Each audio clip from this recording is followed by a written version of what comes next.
Joe Biden making remarks there in Wilmington, Delaware, saying that it is clear that they're winning enough states to reach 270, not declaring victory, as Donald Trump sought to do last night, but talking about the margins by which he's ahead in the critical states of Wisconsin, saying we won Wisconsin by 20,000 votes, making the strategic, I think, point to say that that is around the same margin, exceeds the margin that Donald Trump won the state by, saying in Michigan, we lead by 35,000 votes, again, bigger than what Trump won that state by.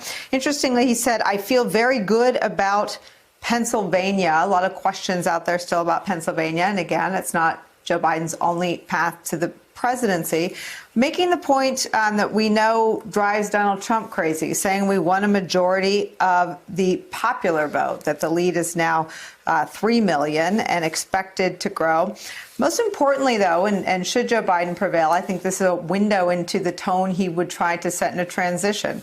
Talked about how he is on track to win more votes than any presidential campaign in history, remarked that only 3 candidates have ever toppled an incumbent president, and then ended by saying, I will work as hard for those who didn't vote for me as those who did. Every vote must be counted. We, the people, will not be silenced. We, the people, will not be bullied. Neil Katyal, are these messages designed to lead, messages designed to frame a legal challenge, or just messages for this extraordinary moment in the 2020 presidential campaign?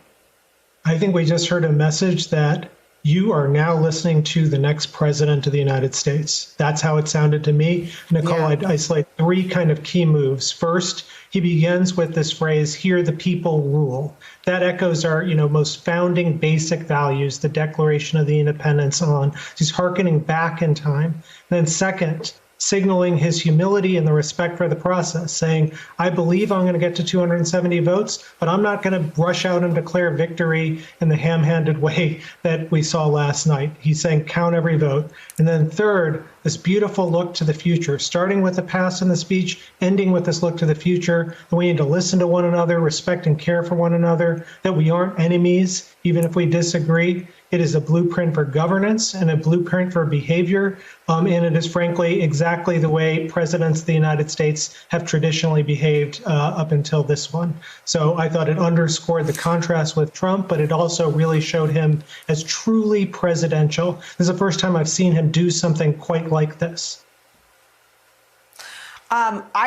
I have all of the same thoughts about it, but you cannot listen to what we just listened to from Joe Biden and feel that it was also designed to be a polar extreme opposite from what Donald Trump did in the East Room, where he desecrated a sacred room that belongs to the people, the East Room on White House property. He held a fraudulent victory campaign speech there last night. He also, though, talked about taking his campaign to the Supreme Court to have them decide.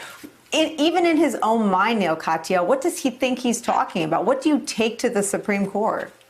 Dios míos, I have no idea what the heck he's talking about. You can't just make it so and wave your wand and get a Supreme Court case. I just argued a case in the Supreme Court this morning. It's been 2 years in the making, and that's actually pretty quick. So you got to bring it up through the system. You got to start in the trial court and so on. So I think he's talking about, this other litigation that's out there, and it's certainly possible that something ultimately will get to the Supreme Court. But I don't think so far, looking at the tapestry of litigation out there, nothing seems to have a tremendous amount of merit or enough to help Trump at this point. So I think this is a bunch of saber rattling right now.